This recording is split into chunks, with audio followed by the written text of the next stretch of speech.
The Speaking of Cults podcast is presented solely for general informational, educational, and entertainment purposes. The use of information on this podcast or materials linked from it is at the user's own risk. The views, information, or opinions expressed by the host and guests are solely those of the individuals involved and do not constitute medical or other professional advice. Hello and welcome to the Speaking of Cults podcast. This is Chris Shelton, your host. Thank you very much for joining me again this week. Happy you are here. And I am just pleased as punch this week because I'm doing an interview with author Jane Borden. And let me just read a little intro about her. She is an author. She's a culture editor and journalist, and she has regularly contributed to the New York Times Magazine. Her articles have been featured in Vanity Fair and also the Washington Post and other outlets. And she is the author of a book I am absolutely fascinated and intrigued by, which is called Cults Like Us: Why Doomsday Thinking Drives America. And this was published in March of this year. Jane, welcome to my show. Thanks for having me. I'm happy to be here. Yeah, awesome. This book was like a breath of fresh air to me. I have been in the ex-cult space for 12 years and having survived a cult myself. And so cults have been kind of near and dear to my heart because it's all I do and think about and help people with. And so I've come to some conclusions of my own that I had not seen reflected in any literature anywhere until I read about your book. And I was like, wait a minute, she gets it. So. Well, I'm flattered. Thank you. And thanks also for the work you do. Yeah. It's an, as you know, there's a long history of this in the United States. And I came out of the Church of Scientology. I was raised in that group. And so I got a front row seat to decades of cult experience here in the United States. And of course, Scientology is a homegrown cult. So all of the religious traditions and everything you discuss, are very much feeding into how Scientology happened in the first place. So first off, I guess I'd like to sort of familiarize my audience with you a little bit. How did you get into this subject matter? Because it is not necessarily like super popular mainstream literature these days. What was it that interested you about this? Well, I've always been interested in belief and the intersection of belief and identity. I was a religious studies major in school, in undergraduate. I have an undergraduate degree in religious studies, and my plan was to enter academia in the field. But I took a gap year before continuing my education in New York, and accidentally fell into the improv comedy scene and then kind of pinballed off in a completely different direction, developed a more creative career. My first book was, humorous memoir, very different. And then I don't know, as life wore on, I got more and more interested in those religious studies roots and more interested in research-based, argument-driven kind of amateur scholarship, I guess, a pop scholar. I'm a pop writer. I don't pretend to have a PhD, but and then, as luck would have it, around 2017, my editor at Vanity Fair asked me to do some reporting on the NXIVM story, which Keith Raniere had just been arrested, and we were looking for an angle on that. And what that article developed into was something quite different. I ended up exploring the myth of California as cult country, and just became so fascinated by America's rich history of cult activity. And that became a beat of sorts for Vanity Fair. I did some more reporting on cults for them. And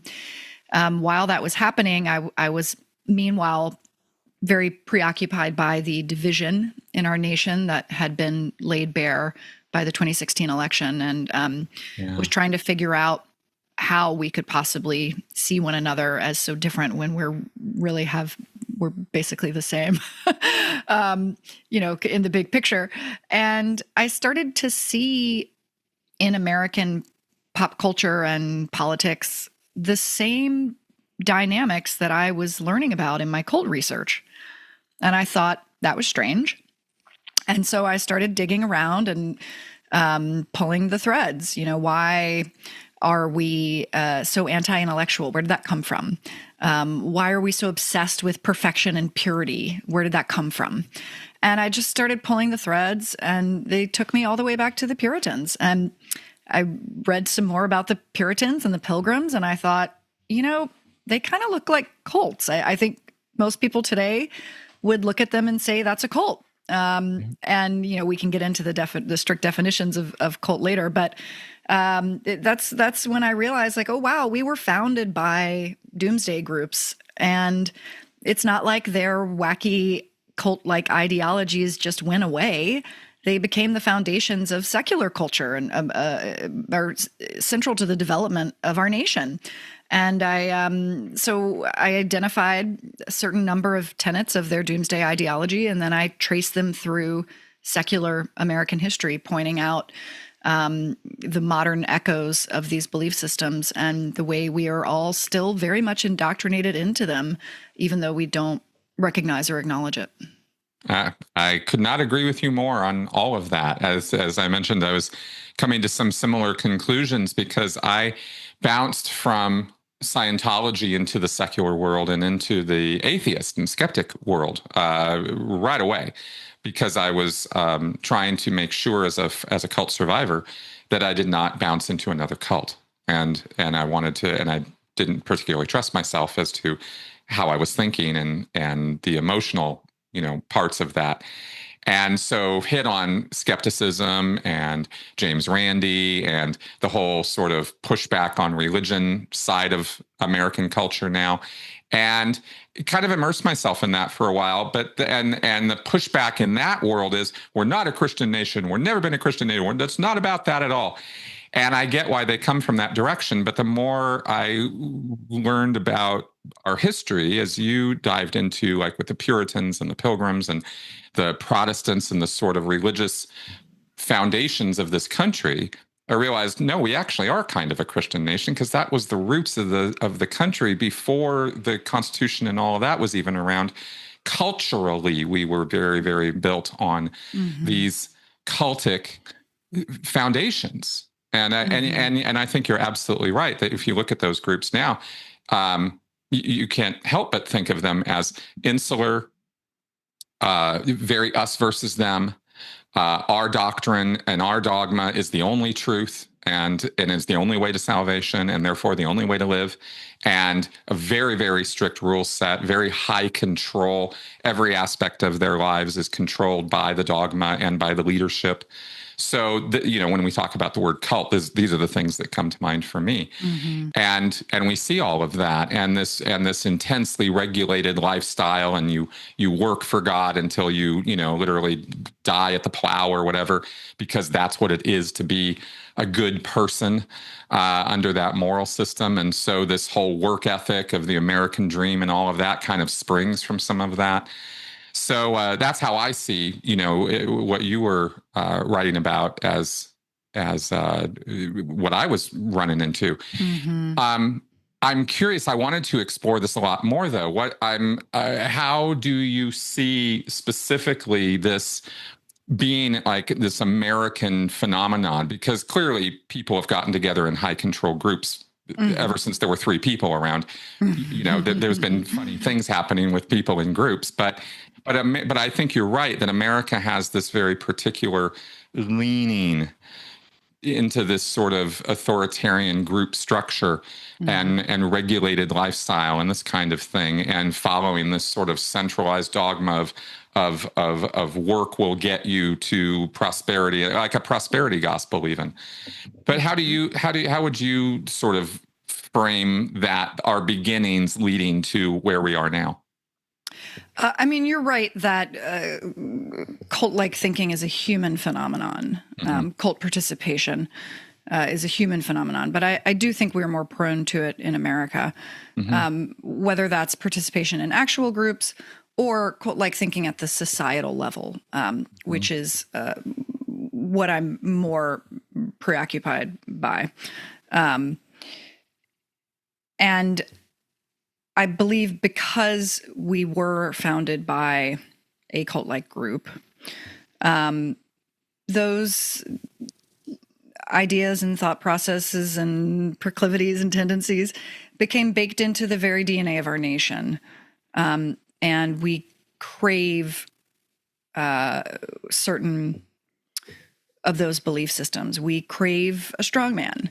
We claim to be a democracy founded on democracy, but quite often through history, we're actually more interested in a demagogue, in a superhero, someone to show up and rescue us from all of our problems without us having to engage in the messy work of compromise and collaboration that democracy requires.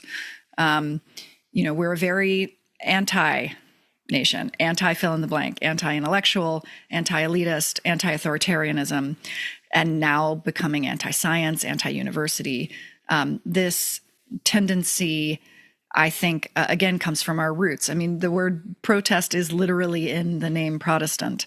We're a factious people, and I think it comes from that. And the Puritans were very suspicious of elite culture, mannered culture, learned culture. The quote I love is, "The more witty you be, the more fit to act for Satan will you be." Genius was not a compliment, right? Right. Reminds me of critical thinking's a tool of the devil. That you some search marquees. I've seen that. Yeah. Wow. Yeah. We're obsessed with purity and perfection, two things which are, of course, impossible ever to achieve, but which are also always a promise of cults. Striving for purity and perfection is one of the reasons why people seek out a small, tight-knit community where they can control who is and isn't a member, and they can control behavior and thought and all of that. There have been numerous perfectionist movements in American history that have strived for purity, eugenics being one of the biggest. And of course, good point. Yeah. Of course, we're seeing modern day eugenics in the pronatalist movement, which is continuing to gain traction. So these are just some of the classic belief systems that we've inherited from our Puritan forebears. The other, and this would be the most glaring, when I tell people the idea about my book, the follow-up question is always, well, what's an example of a Puritan ideology that we're all still supposedly indoctrinated in? Okay, it's the work ethic, right? The Puritans believed that the way you glorified God was by having a calling, and therefore, the more money you accrued, well, wasn't that just a sign of how much you love God and a sign perhaps that he loved you in turn and was rewarding you? And the problem with that bit of ideology is that it suggests the inverse is also true, that if you're poor, God has judged you and found you deficient, and therefore you are responsible for your own poverty, and it's a sin. Yeah. Which is just all throughout American history. I mean, that one's never gone away. No, it in a way, it sort of helps create the class or caste system in America, because the folks came over here fleeing persecution, and we sort of raise up that part of the narrative, and then come over here for independence and for freedom of thought and freedom of belief and all these values that we glorify.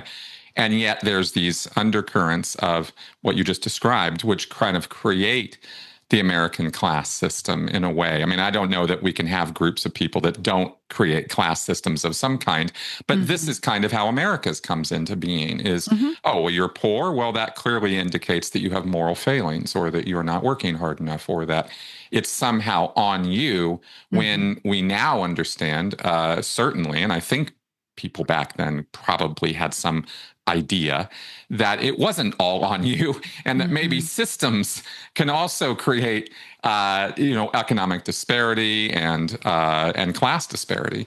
So but it's so easy to fall back on those cultural beliefs and especially when they're based in religious thought. There's also a you mentioned even in the title of your book the doomsday cult aspect of this. Can you speak to that part of how that is manifesting in our culture? I think the biggest example of our continued obsession with the doomsday narrative is what scholars dubbed the American monomyth. And the American monomyth is the name given to a specific narrative that we use again and again in storytelling, in pop culture. It's really developed with the Western genre and the dime novels, and then further exploded with the development of superheroes and comic books. We see it in every vigilante film, every disaster film. Here's how the story goes. There's a small Edenic-like, if you will, community that's under some kind of threat, and they're unable to save themselves. The police are bumbling, the politicians are corrupt, but then suddenly an outsider appears, or sometimes it's a loner from within the community, but still has that kind of outsider status, right? And rescues everyone through violence. It's always violence, and it's precise. Only the bad guys get it. Therefore, it's cleansing violence. Therefore, it's righteous violence. And the scholars who uncovered this American monomyth, Robert Jewett and John Shelton Lawrence, this was in the 70s, traced it to a genre that's known as Indian captivity narratives. This was a Puritan genre of storytelling. So occasionally settlers were kidnapped by indigenous neighbors, and sometimes they were rescued through violence. And that person would then tell their story, would write their story and publish it, and it would be disseminated. And the stories shared a lot of tropes in common. And it wasn't always just about the person being rescued. It was about the wilderness being cleansed of threat, of evil. Right? Wow. But of course, the much earlier story from which the monomyth came is the book of Revelation, the last book in the New Testament of the Bible, which is a story about an outsider who comes and cleanses the world through extreme violence, dizzying violence, ecstatic violence. And we're obsessed with that story. The Puritans couldn't get enough of it. There was a long-form poem published in the colonies called The Day of Doom, which was a retelling of the Book of Revelation, and it's known as America's first bestseller. It was wildly popular. Wow. And we're still telling that story today again and again, and it's very much a doomsday narrative. How interesting. I've been speaking recently with Dr. Clint Haycock and others on this show about the evangelical movement and the Christian nationalists who now have a prominent place through the Heritage Foundation and Project 2025 and other outlets, the America First Policy Institute, into the levers of power of Washington, D.C. in our current administration. And one of the things that has been of most concern to me about that is the doomsday narrative that they operate on, that end times is something that every generation seems to see and interpret through current events because they just want that revelation to happen so that they can, I guess from my point of view, so they can, take their rightful place in heaven or whatever, and Jesus will come and save everybody if they're true believers. And if they're not, out in the river of blood you go. And this is now guiding national policy, it seems, in this country. I'm curious about your take on what I just said. I just sort of offered a very summary view of hours of talk about this, but there seems to be more influence from that quarter now than we've seen at the level of government, real federal government policy, executive orders, things like that, than we've seen in previous administrations. But I'm curious about your take on that from your lens. Spreading us versus them thinking, encouraging it, is a way to get power. Yeah. Always has been. That's a way that cult leaders take power, by telling everyone in their group that you guys are chosen, everybody outside of us is wicked, right? Yeah. Whether that's a religious or secular argument, it's the same. Whether the group is religious or secular, I mean. So us versus them as a tool is a potent tool that delivers power. And I think the people who are currently in power have used that tool, whether consciously or unconsciously, to gain power. It's very motivating, because if there's a threat, then we have to act against that threat. I mean, there's literally brain chemistry happening, right? When us versus them thinking is engaged, the amygdala goes into battle, and it's very tempting.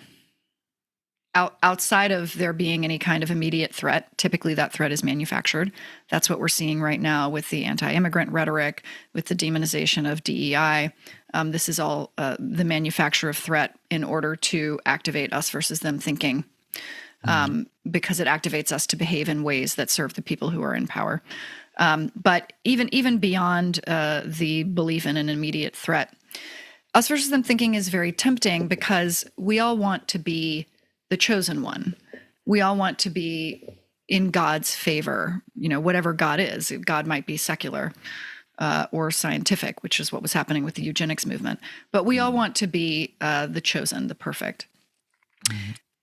That kind of thinking falls apart when there isn't a hierarchy. If there isn't an other, if there isn't evil, so to speak, then there can't be anyone chosen. And so I think the idea of evil itself, the proliferation of arguments that evil exists and that certain people are inhabited by it, also serves to empower the person making the arguments. Because if there isn't evil, then there's no hierarchy, there's no chosen people at all. And wouldn't that be a relief? Right. The whole framework kind of collapses if you take out some of those foundational beliefs or ideas. And it seems to me that the most powerful ideas that we respond to over time are moral foundational ideas, because they seem to set or define our worldview and our sense of how things are supposed to be. It's not just about rules or, this is okay and this is not okay. I think there's a lot more to what morals do for us, in our experience. I'm curious. I have so many questions, but let's go back a little bit in time and then we'll come forward. As I understand it, the modern pejorative use of the word cult tends to come out of Christian fundamentalism from the early 1900s, when there was a sort of creation of fundamentalists. They literally wrote all these books.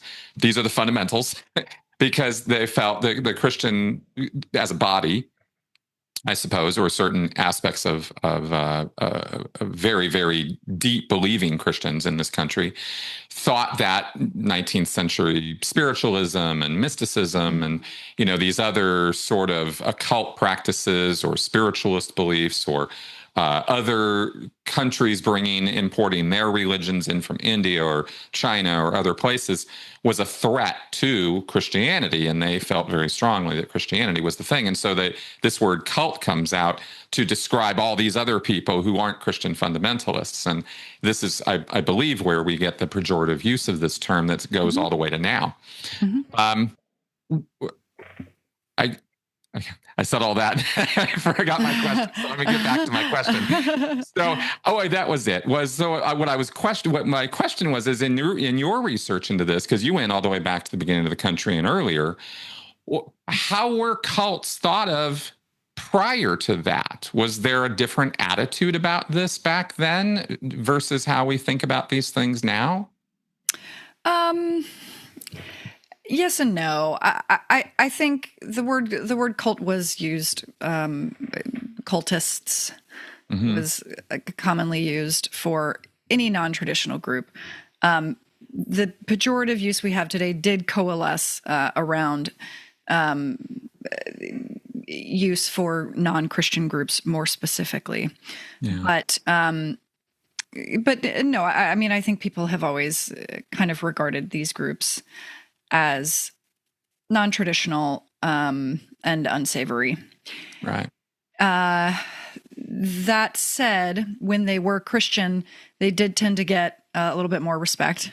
You know, the Oneidas, in particular, in the middle of the 1800s, still to this day. I mean, if you look them up online, their leader is painted as, a spiritual man of strong faith and belief, and it's like, yeah, but he was also raping a bunch of 13-year-old girls.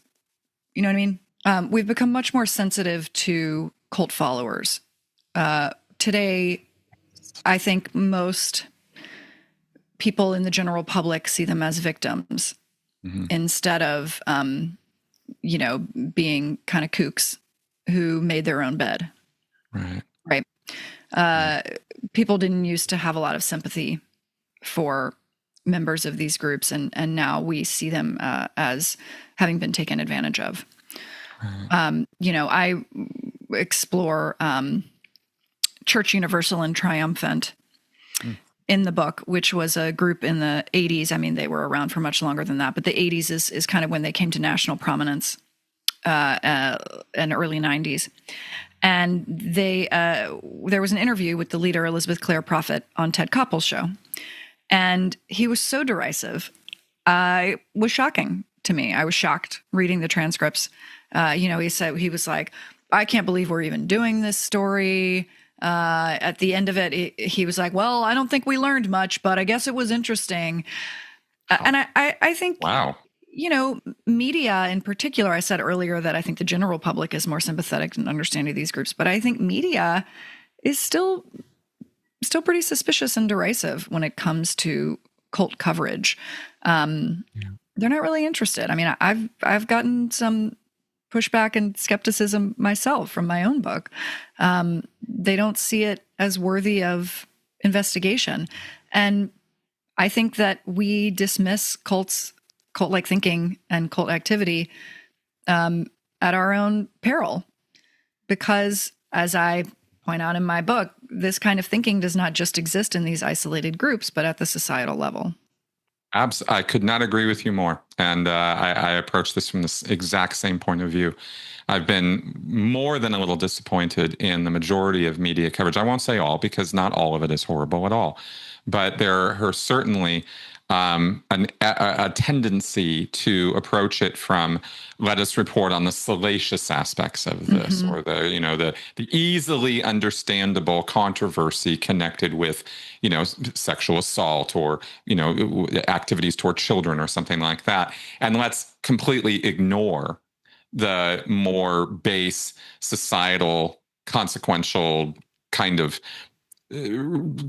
consequences, I guess is the word I'm looking for, intended and unintended, of these groups, and how they rise and the influence that they can have, and how these groups, I think, could be much more highlighted or spotlighted as a reflection of the the society or culture in which they operate, rather than viewed as an aberration or as something odd or weird or some anomaly, when they are not at all. The cult, I've framed it as, the word itself, cult is a mini culture.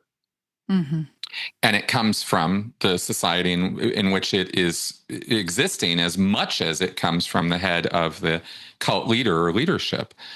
I don't think you can divorce these two things, and so I think there's a lot of social commentary possible and analysis possible from looking into these groups a lot more closely. But it seems general media journalism approach to this is to treat it as a National Enquirer kind of approach. Do you have anything more you would like to add to that? Well, just to say that it was very important to me not to make the book so salacious. I did not want to. I did not want my readers to be rubbernecking. I did not want to invite rubbernecking. Now, of course, some of those details are part of the story and shouldn't be ignored. And some of the former members who generously granted me interviews were very candid and vulnerable in ways that I appreciated. And but then that just made me even more determined not to take advantage of their candor and vulnerability. We are fascinated by these groups, and there is a certain degree of rubbernecking involved. But I still think we can handle them sensitively. And, rubbernecking in and of itself is just the brain's way of deciphering threat. That's what's happening when you turn to look at a car crash. It's an instinct to say, do I need to be afraid? Right. And so I think our obsession with cult documentaries at the moment and cult memoirs is in part that kind of rubbernecking. It's a collective effort by us to say, what is attacking our nation? And is it coming for me? And what do I do to protect myself? And what can we do to protect ourselves? And in that way, I think that our interest in these stories and the rash of cult documentaries, for example, is a kind of inoculation almost, right?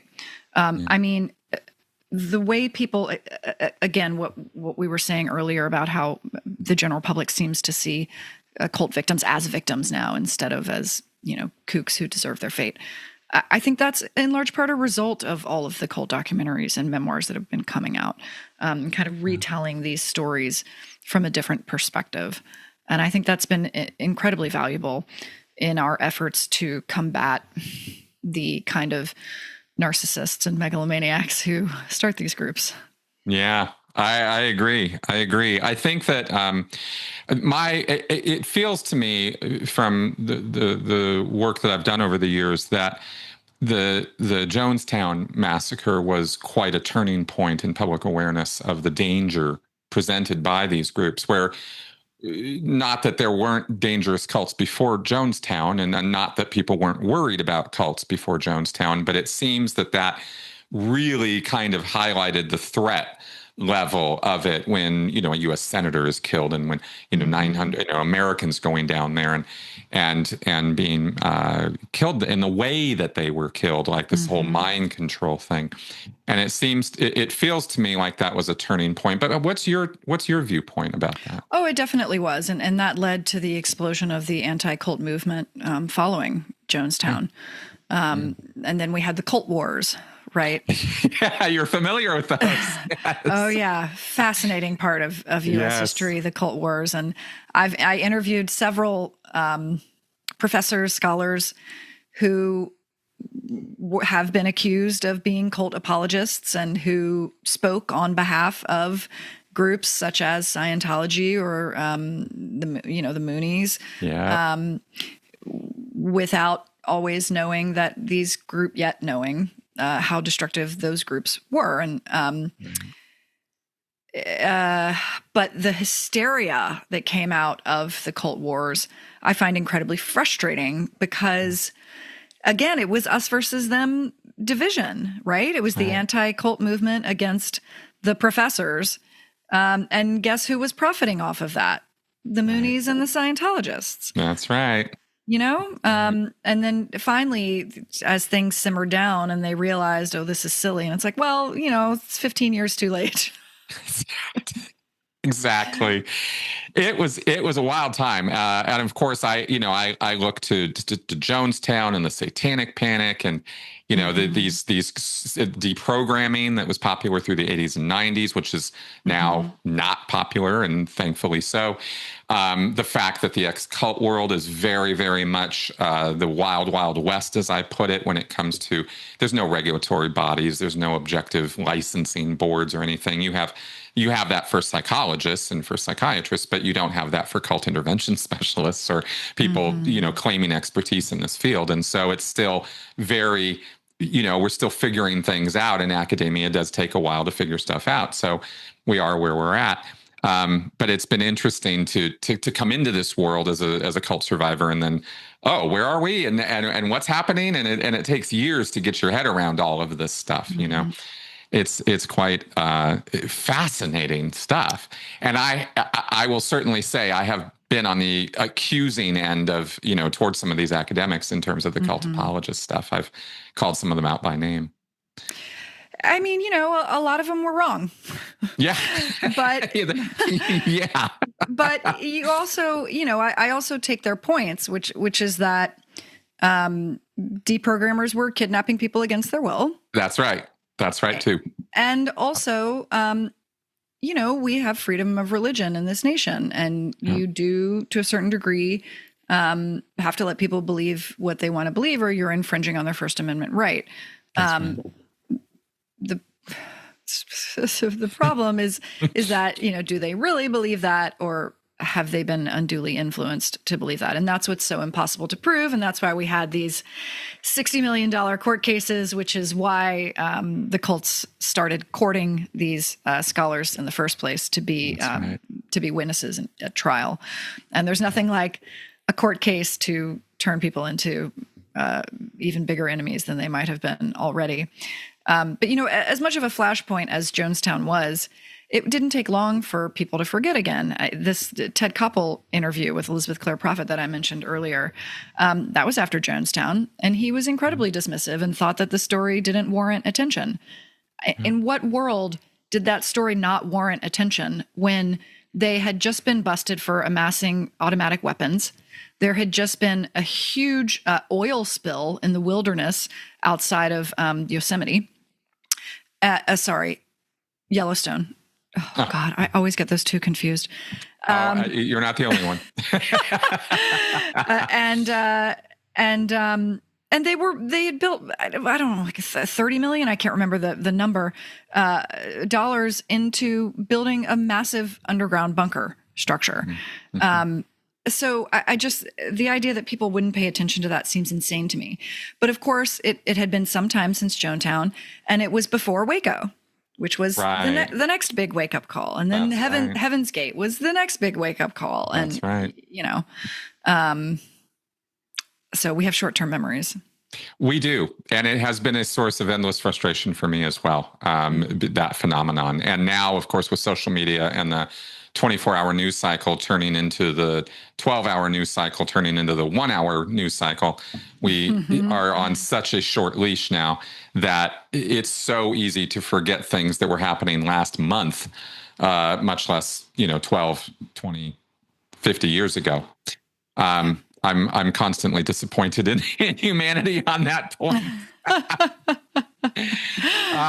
But it does feel, though, that you're right, that the sort of splurge of documentaries and the fact that cults are now a sort of legit subgenre of the true crime genre, like they're just there. It's sort of permanently there now. Netflix is always rolling out something, that younger people, I think, have a more of a fighting chance now than we had. Coming up, to see what these things are and see manipulation and really, in my expertise, coercive control. That's what I'm educated in now, and that's all around. And it's not just in cults, gangs, trafficking, domestic violence. It's all over the place. So those are the kind of dynamics I want journalists to pick up on and and run with, so people can see the behavior, no matter how it's manifesting in front of them. Exactly. The media becomes too overfocused on the details of the belief of the doctrine, and the doctrine is meaningless. It's a red herring.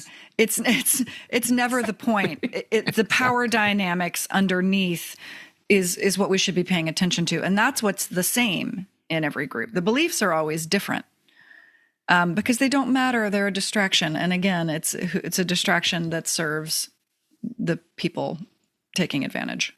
That's right. I nailed it. Absolutely. This is how when I'm conversing with someone, I know they really know what they're talking about, because it's about the behavior and the codependent relationship, and the framework of control that is put in place.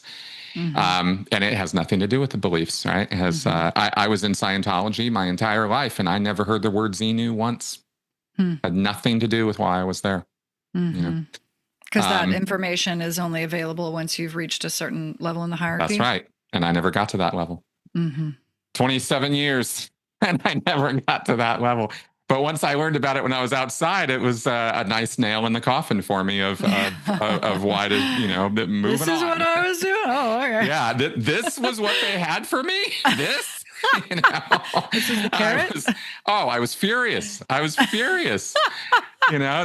This is it. I slaved for this.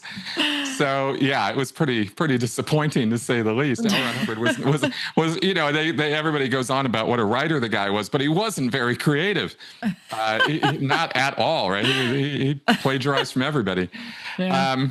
Now I wanted to ask you about the it's semi-political, but only in that.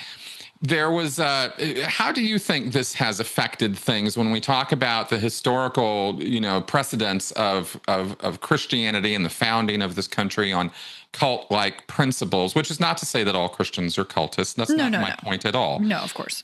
No, right? But you have extreme sects and denominations that practice very high control, put very high control frameworks in place when they're with their followers.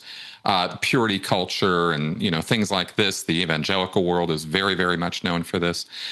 And we have an active and purposeful marrying of politics and these religious groups in the 1980s with Reagan and the moral majority, and this sort of welding of this Christian nation, Christian destiny with political activity. And I've never thought of that as a good idea, but the Republican Party couldn't get to it fast enough and thought it was brilliant political strategy. And it seems to me that it has introduced a lot of cult-like thinking and patterns of thinking into politics, which I think might help explain some of the cultural division that exists in our country at this time, and why politics was ramped up to cult-like levels. Politics has always been divisive, always been full of conflict. But as you mentioned, our democracy depends on debate and on compromise. And when you enter cult thinking into that environment, those things go by the wayside, and it's my way or the highway, and this is the only truth, which is behind a lot of the divide we have now. My opinion. How do you see it? No, for sure. I mean, first of all, most of our modern political problems can be traced to Reagan. I think so too. who starred in a lot of American Monomyth films. Let's also acknowledge. Yeah. But I'm just thinking about one of the bits of political history I explore in the book was when Newt Gingrich made a decided effort to separate Republicans from Democrats in Congress. And forgive me, I did not revisit this section before our conversation, so I might not get all the details right here. But basically, his goal was to make the Democrats, who at the time had control, look inept, so that the Republicans could take power back. Oh, these guys are dropping the ball. It's our turn. right? Right. So in order to make the Democrats appear inept, he had to blow everything up. And he did that by literally hamstringing the efficacy of government itself, which he achieved by mitigating compromise, by separating Republicans and Democrats from one another. And so it's known as the Gingrich Revolution. And so some of the things he did, for example, was he said you only had to be in Washington a couple of days a week. So he encouraged people actually to stay in their home districts instead of coming to DC. So what this meant is that Republicans and Democrats weren't seeing each other at the cafeteria, on the Hill. They weren't seeing each other at their children's sports games, right, at schools. They weren't interacting or engaging at all. Biden has been quoted saying that this was around the time when he and McCain started to be separated, that they weren't allowed to like sit together and talk together. They were discouraged from engaging with one another as much. Of course, they had a storied across the aisle friendship. And it worked, long story short. Yeah. So the Republicans and Democrats began to demonize one another. They stopped wanting to work together. And what started in the House then spread to the Senate and has only intensified since then. And Wow. it was a coup. Yeah.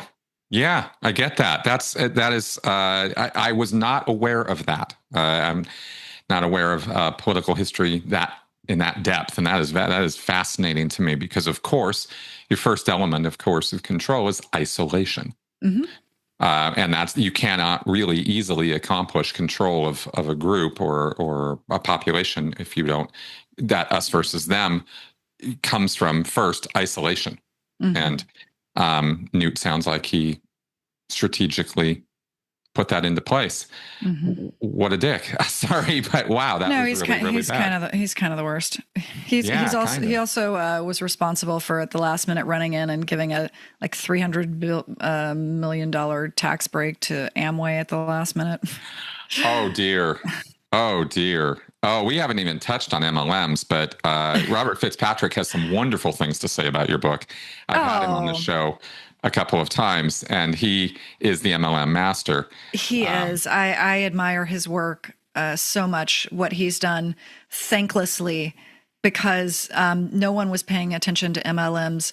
No one was taking him seriously, and he kept at it.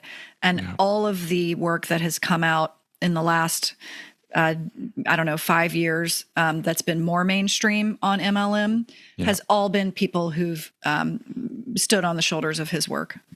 Exactly. That's why I had to bring him on. I wanted it straight from the source. Yeah. He really understands the whole history and structure of multi-level marketing, and of course why we're talking about it right now is because if you're not aware of those earlier shows, I'd really recommend you go check them out. It was back under the Sensibly Speaking podcast days, and they are cults. MLMs are business cults. They meet, they check every box.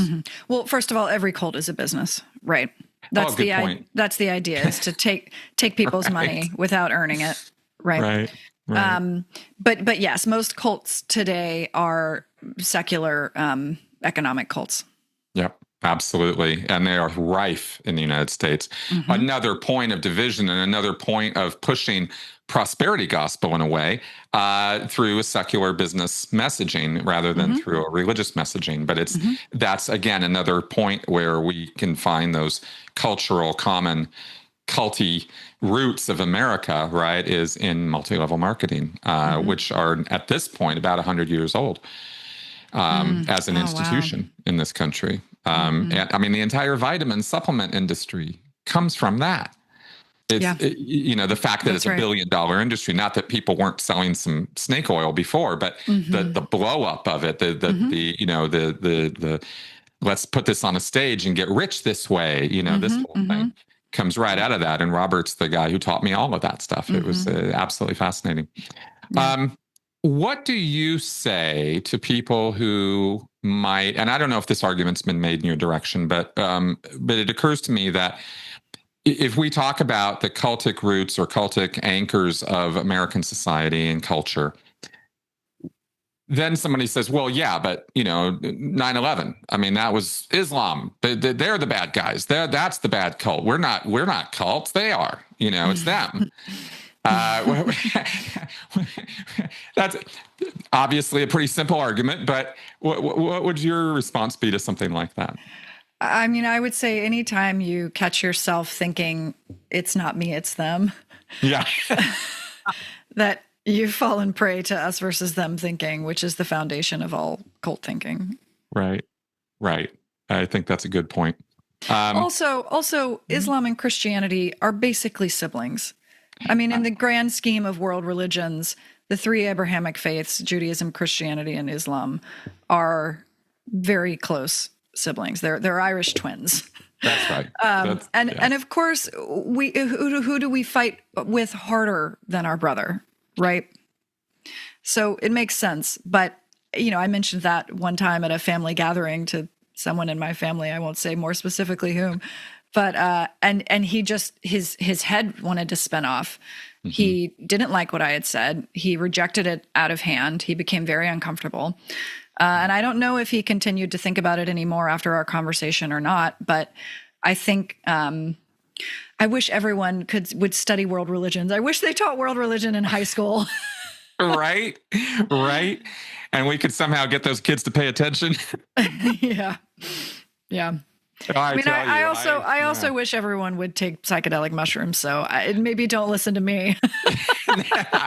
I'm listening. I think it's awesome. Because it changes you. It does. It gives you an experience that I think human beings need to have in terms of an awareness of community and connection that we all have. Which is directly opposed to the us versus them that we're raised with, and which Reagan flourished under. The evil empire of Russia was an easy common enemy, and all of that. Yeah. And it seems that we've just kind of been more and more riled up since then. Which speaks to, where do you see us going? Do you see any signs or indications, from all the research you've done and the work that you've, after putting this book out and having so many interviews and getting it out there and getting responses to it? How do you see us moving forward? Do you think there's hope, or do you think this cult dynamic is going to continue to take hold harder and harder for us? I have a lot of hope. Cool. I do. I have a lot of hope. First of all, what's happening with the wealth gap and income disparity can't hold. Right. It never has in human history. The bigger the disparity grows, at some point, everything collapses back in on itself. Yep. Now, I hope that we can shrink the gap in America before it becomes something like the French Revolution. But one way or another, it's going to collapse. This can't hold this kind of vacuum in the center. So that's going to change sooner than later, in my opinion. Yeah. I believe that until it changes, we're not going to see a true diminishing of cult-like thinking, because cult-like thinking happens during times of crisis, and the degree to which Americans are chronically under-resourced because of the wealth gap is the biggest crisis facing Americans today, at least the biggest one that we perceive. You could argue that climate change is a larger crisis, but we aren't really dealing with that yet, to be honest. Yeah. So, now, how do we diminish the wealth gap? That's a little bit more challenging, because that's going to require some political will. But in the meanwhile, we can diminish us versus them thinking. And that's as easy as turning toward one another. Yeah. It's a skill set you don't need to acquire. You've already got it in your back pocket. You don't need legislation to do it. Just have a conversation with someone you might otherwise see as unfamiliar or strange, someone you might see as a threat or might be suspicious of or look down on. Just have a conversation. It's really that simple. And because when you see someone, it becomes impossible to dehumanize them. And I don't think we want to dehumanize one another. I think that certain people in power who want to take advantage of us specifically they want to take all the money, they encourage us to dehumanize one another, to distract us so that they can take all the money.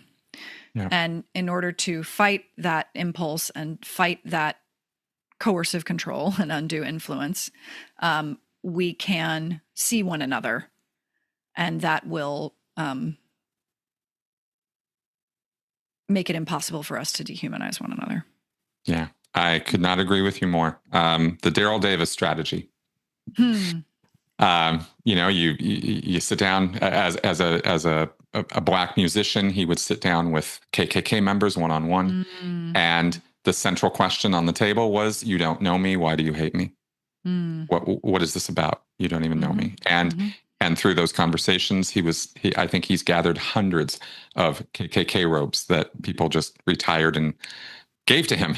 Like, I'm done. And that's conversation. That is nothing more than that. Yeah. There was no judge order. There was no police force. There was no force of any kind. It was just conversation. So if he can do that, I think we can talk to our neighbors. And I could not agree with you more. I mean, people who want to exploit you do so by isolating you, right? We've said this a few times in the past hour. Yeah. So don't let yourself be isolated. Exactly. Do you have, where are you going now in terms of your work? Are you doing more with this? Are you moving on to some other topics? A little bit of both. I'm not sure what the next book is going to be. I'm digging into some research. I'm just following what interests me to see where inspiration sparks. But I am going to start a podcast soon. It's going to be a highbrow look at orgasm. Wow. So, for example, an interview with a literature professor about depictions of orgasm in classic novels, or an interview with an evolutionary biologist about why we even have orgasm as human beings. Or one episode could be a look at the development and history of Viagra. So you get it. There's lots of different angles to take here, and I think that could be make for some interesting conversation. Absolutely. All right, cool. Well, Jane, I want to thank you very much for taking the time to talk with me today and share your ideas. And I hope that we've given the folks out there enough incentive to go check out your book. Again, it's Cults Like Us. And that us is capital U, capital S, a little clever bit there. And it's available where? Where can folks get this thing? Everywhere. Anywhere you get books. Yeah, Awesome. You can go to my website, janeborden.com. You can check out my Instagram at Jane Borden. I'm on TikTok making little fun videos with tidbits from the book. And thanks. Yeah, I hope your listeners will grab a copy. Not only so that I can continue to have a career, but also because I'm trying to reveal the magic trick. Yeah. I want us all to see it so we don't fall for it anymore. Absolutely. This is the kind of thing I love because it allows you to step kind of 3 feet back from society and kind of look at the behind the curtain view, the sort of Wizard of Oz view of this, right? What are the real levers that are moving things? And it's not, flat earth conspiracy. It's a little more mundane, but at the same time, so much more interesting than the conspiracy stuff. So, so again, folks, check it out. And Jane, you have a great day and thanks, Chris. And future. Yeah, you thank too. you. All right, folks. Thanks for watching, of course, and support the show, support the channel, share, like, do all the things. And I will see you guys next week. Bye-bye.